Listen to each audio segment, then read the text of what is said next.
communicating effectively kind of means to you at this point of your life, and where you feel like you may need a little polishing up on, or you feel comfortable in these certain environments? See, for communication, it works in many different ways. Just because you can communicate with so many people, not only on a personal level, public level, whether it be intimately or not, with your family, whatnot. And it's important to know how to be able to cultivate with different crowds, how to be able to be informed with, talk with your buddies after school, and also on a professional level with millionaires in the room and high business folks. And with that, it's just knowing your crowd. Communication for me right now looks like, okay, I gotta communicate with both my teammates and my coaches. Let them know what's best for me. Let them know how to work together, what I need to be coached on. If something's not working in the game plan that affects my play, affects my performance, how to correct it. And just being able to stand up for yourself also when times are a little rough. As far as with my family, it's just the support, communicating with them. Okay, I need you guys to come out to the game, and you guys to come out and just support me, be there. Just because having that well-rounded connection with your family, it can help you outside the field. Because everything on the field isn't just football and clashing and banging against other players. It's about a lot more than that. So just communicating that with your family is very important, and just also with your friends and your loved ones. And then on a professional standpoint, as far as like football goes, it's like my communication is right now is what I put online for people to see. Like if what I put, even in a game, if I go in a game and start acting a fool, fighting and doing all that, everyone now has an image of me being a delinquent, me being a bad play, a hothead.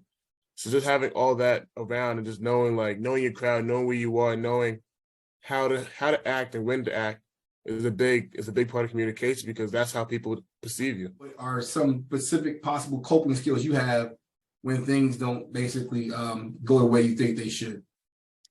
For me personally, I felt like the mental health is kind of like the biggest curriculum that we've learned so far in pre-post-game academy.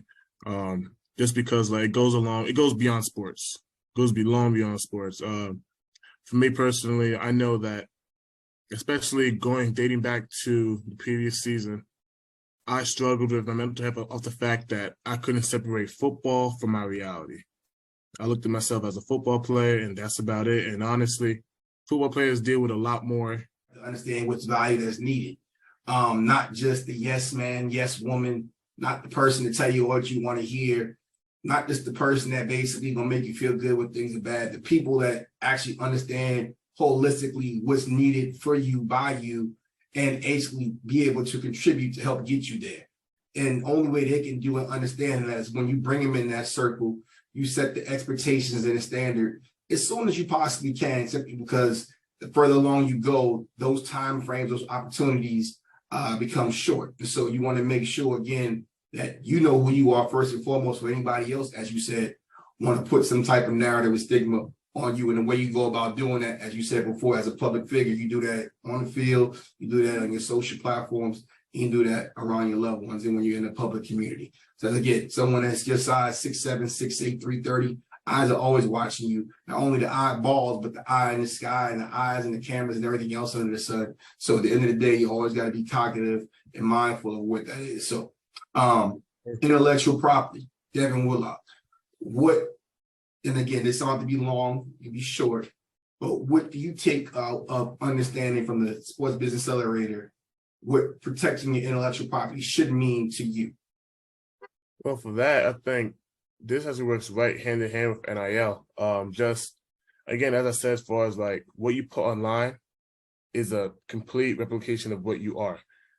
And I feel like what you attach your name to is the same way. As far as the IP goes, if I go ahead and sign with some company who puts out bad products or puts out something that their values aren't aligned with mine, not only does it hurt me as a brand, but it hurts me in my future endeavors. You feel good about putting out of what you want to continue to see be elevated pertaining to your platforms?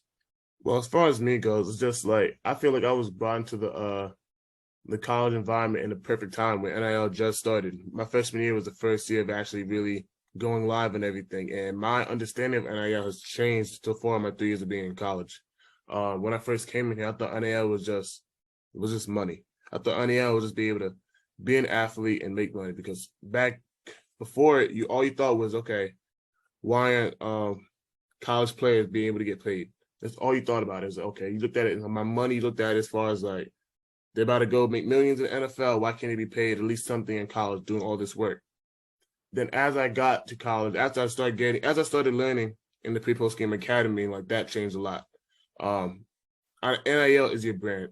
NIL is what you surround yourself with. NIL is what people see of you when they see the name Devin Willock. I was lucky for myself that my first experience with NIL really was with a law firm, injury protection law firm. That is keep it also is the second largest in South Carolina. Just having that type of brand kind of support, people look at me like, oh, he's big time. He's working with professional people. He's not working with just anybody. Because at the end of the day, just as how IP goes, NIL, you can't just go ahead and add your name onto anything for $1. All money is not good money. If I go and connect myself with some brand that has, again, terrible values or against my morals, people automatically connect me with that brand, and that put me in that connotation, put me in that group, and like being grouped in as that type of person. And that, again, also necessarily isn't always good for you. So just really that was being the main thing for me, just kind of just knowing what NIL is, being a brand. Like, it doesn't have to be just money. It could be what I like. It could be my values, my morals, activity that I like, just having all that information about me just all in a positive manner.